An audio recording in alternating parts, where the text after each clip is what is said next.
جو بات ہو رہی تھی مڈل ایسٹ اور امریکہ کی پالیسی اور اس کے بعد پاکستان کے حوالے سے، اسی سے ریلیونٹ ایک کوشچن علی کراچی سے جاننا چاہ رہے ہیں۔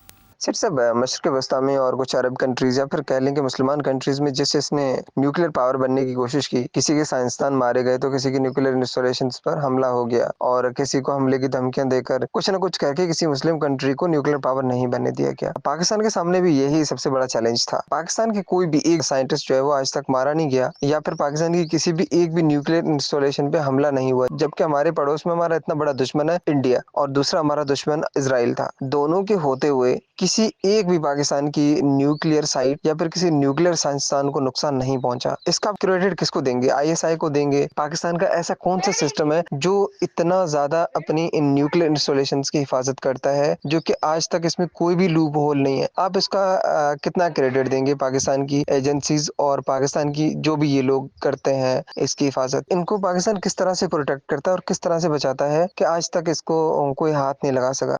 یہ سیاست ہے، انٹرنیشنل پالیٹکس ہے، جس کی وجہ سے آپ کو آج تک اس کو ہاتھ نہیں لگایا گیا، مگر یہ نہیں کہ کوشش نہیں کی گئی۔ کوشش سیاسی طور پہ کی گئی ہے، ملٹریلی کوئی کوشش نہیں کی گئی۔ ملٹریلی کبھی بھی آپ کو تھریٹ نہیں تھی۔ تھریٹ ہوتی تو پھر آپ کہتے ہیں نا کس نے بچایا۔ There was never a military threat۔ اچھا، اب آئیے کیا سیاست کیا تھی؟ سیاست یہ تھی کہ ذوالفقار علی بھٹو صاحب نے یہ پروگرام لانچ کیا تھا، اور لوگ یہ کہتے ہیں کہ اس کے لیے کچھ فنڈنگ بھی ہے، وہ بھی کسی مسلم ممالک سے پیسے بھی آئے تھے کہ آپ کیک اسٹارٹ دس پروگرام۔ اچھا، اب اس وقت اس کا ایک سیاسی لیٹس سے سگنلنگ تھی، وہ تھی اسلامک بام۔ اسلامک دنیا میں نیوکلیر ویپنز کسی کے پاس نہیں تھے۔ کرسچنز کے پاس تھے، جوز کے پاس تھے، کمیونسٹ کے پاس تھے، نیوٹرل والے لوگ جو تھے انڈیا ٹائپ، انہوں نے بھی شروع کر دی تھی اپنے پروگرام۔ تو ایک اسلامک ملک میں کسی میں نہیں تھا۔ تو سویلائزیشنز کے اندر ہندو سویلائزیشن نے بھی لے لیا بام، جوز نے لے لیا، کرسچنز نے لے لیا، کمیونسٹ ایتھیسٹ نے لے لیا۔ تو یہ ایک سوچ تھی کہ ایک اسلامک بلاک بھی بننا چاہیے۔ اور ذوالفقار علی بھٹو صاحب نے، آپ کو یاد ہوگا، آئی تھنک 1974 میں پاکستان کے اندر ایک بہت بڑی اسلامک سمٹ کی تھی، جہاں سب دنیا کے سب اسلامک لیڈرز کو بلایا تھا۔ تو اب بات یہ ہے کہ اس وقت سچویشن ایسی نہیں تھی کہ توجہ آن نیوکلیر ڈیولپمنٹ تھی۔ اچھا، اب ہوا یہ کہ پروگرام تو شروع کر دیا آپ نے، پیسفل پروگرام، مگر 1980s کے اندر اس پروگرام کو آپ نے تھوڑی اس میں پھرتی آئی جنرل ضیاء الحق کے زمانے میں۔ اچھا، وہ اس لیے کیونکہ جنرل صاحب نے اس کو پروٹیکٹ کیا اور اس کو خفیہ رکھا، اور ہمیشہ یہی کہا کہ ہم تو پیسفل نیوکلیر انرجی کی طرف جا رہے ہیں، ہمارا تو ارادہ ہی نہیں ہے کسی قسم کا بم بنانے کا۔ بیکاز انہوں نے دیکھا تھا کہ بھٹو صاحب کے ساتھ کیا ہوا، کہ اچھا تم اسلامک بم بنانا چاہتے ہو، اچھا تم اسلامک بلاک بنانا چاہتے ہو۔ تو اس بھٹو صاحب فارغ ہو گئے، اور ضیاء الحق صاحب، یہ وہی ضیاء الحق صاحب ہیں جو جب یہ بریگیڈیئر تھے جارڈن کے اندر، ہماری ایک کنٹینجنٹ فوج کی گئی ہوئی تھی، جب وہاں لڑائی جھگڑے شروع ہو گئے between the Palestinians, P L O and some other Palestinian organisations, تو اس وقت جنرل ضیاء الحق صاحب کی جو کنٹینجنٹ تھی اس کو استعمال کیا گیا ٹو ڈرائیو دی پی ایل ایف پی تھے، Popular Liberation Front for the Liberation of Palestine, ان کو دھکیلا گیا back into out of Palestine and Jordan. تو اس لیے general Zia became an American ally. Afghanistan کے اندر امریکہ کو سخت ضرورت تھی اگینسٹ سوویت یونین۔ آپ نے سارا کچھ امریکہ کو حوالے کر دیا، ہم نے کہا ٹھیک ہے آئیے آپ روس کے ساتھ لڑتے ہیں۔ اس لیے امریکہ نے آپ کے نیوکلیر پروگرام کی طرف توجہ نہیں دی۔ انہیں پتا تھا کہ اگر یہاں ہم نے پاکستان کو روکنے کی کوشش کی تو پاکستان سپورٹ نہیں کرے گا ہمارا جو ہے فرنٹ جو ہم نے امریکہ روس کے خلاف جو کھولنا ہے۔ تو آپ کو 6-7 سال کھلے مل گئے، کیونکہ آپ کو ان کو پتا تھا آپ بنا رہے ہیں، مگر انہیں یہ تھا کہ یار ابھی اتنی آسان نہیں ہے، بڑی وقت لگے گا ان کو، ابھی پہلے ہم روس کا کر لیں، ان کو یہ بات چھیڑی تو شاید یہ تعاون نہ کریں۔ تو اور یہ بات چلتی رہی، اور اس کا پھر نتیجہ کب نکلا، کب انہوں نے فیصلہ کیا کہ نہیں یار اب پاکستان کو روکنا ہے، وہ اس وقت نکلا جب کہ سوویت یونین فارغ ہو گیا فرام افغانستان، اور ضیاء الحق صاحب انہوں نے سوچا کہ اب ضیاء الحق کی ضرورت نہیں ہے، اور ضیاء الحق ہی ہے جو نیوکلیر پروگرام چلا رہا ہے۔ تو پھر آپ نے دیکھا ضیاء الحق صاحب فارغ ہو گئے. اچھا اب میں اس سے آگے کنسپریسی تھیریز کی طرف نہیں جاتا, اشارہ ہی کافی ہوتا ہے کہ why Zia ul-Haq was not needed any more. Then the focus came on the nuclear programme.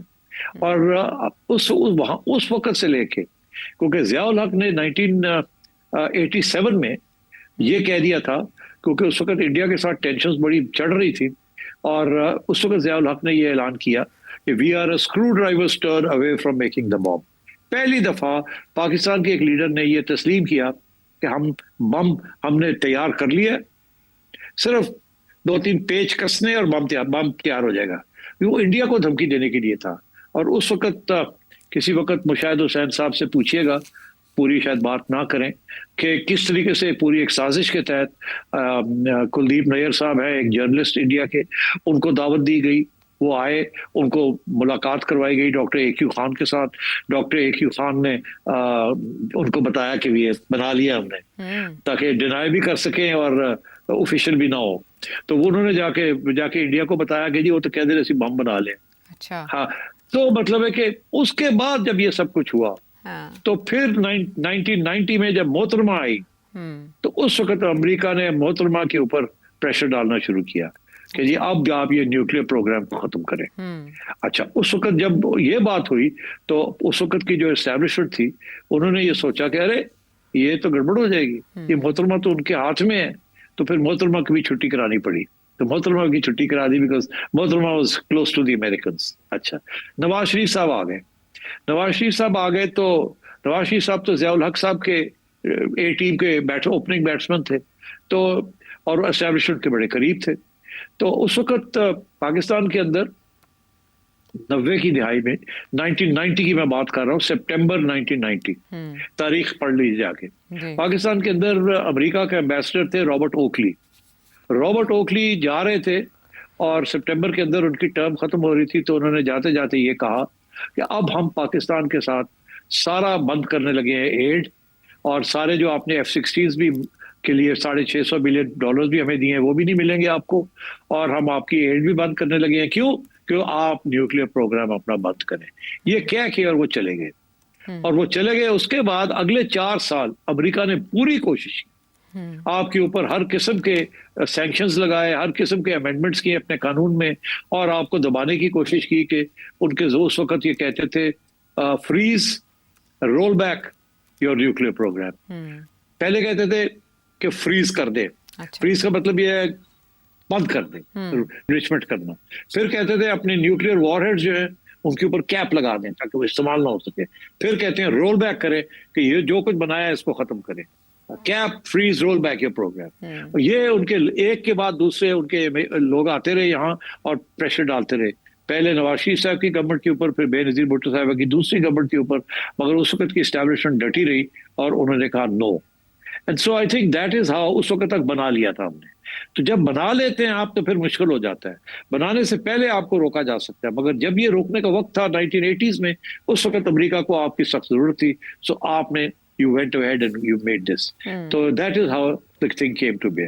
اس کے بعد خیر اب تو ہم نے ٹیسٹ بھی ہم نے نہیں کیا. جب انڈیا نے ٹیسٹ کیا تو پھر we were compelled to test. اس وقت بھی آپ کو پتہ ہی ہے کہ کتنا پریشر تھا کہ آپ ٹیسٹ بھی نہ کریں. وہ کہتے تھے ہم آپ کو $4-5 بلین دیتے ہیں.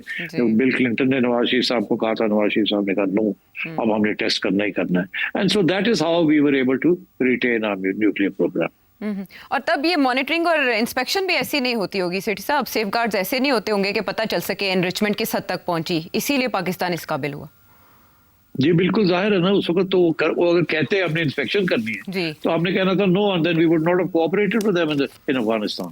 تو اس لیے البتہ یہ ضرور ہے کہ ہم نے جو سیفٹی کے سسٹمز بنائے ہوئے ہیں, دیکھیے اس میں لاکس ہوتے ہیں, اس کے ہر قسم کے جو سسٹمز ہوتے ہیں اس میں سے ہم نے کافی امریکن سسٹمز لگائے ہوئے ہیں اپنی پروٹیکشن کے لیے. اور ہم نے اپنا نیوکلیئر پروگرام کو بھی مختلف جگہ پہ, اس کے مختلف حصے جو ہیں, پارٹس جو ہیں وہ الگ جگہ پہ رکھے ہوئے ہیں. ڈیلیوری الگ ہے, انریچمنٹ الگ ہے, اینڈ سو آن. اوکے ٹھیک ہے. اب وار ہیڈ الگ ہے, ٹریگرز الگ ہیں.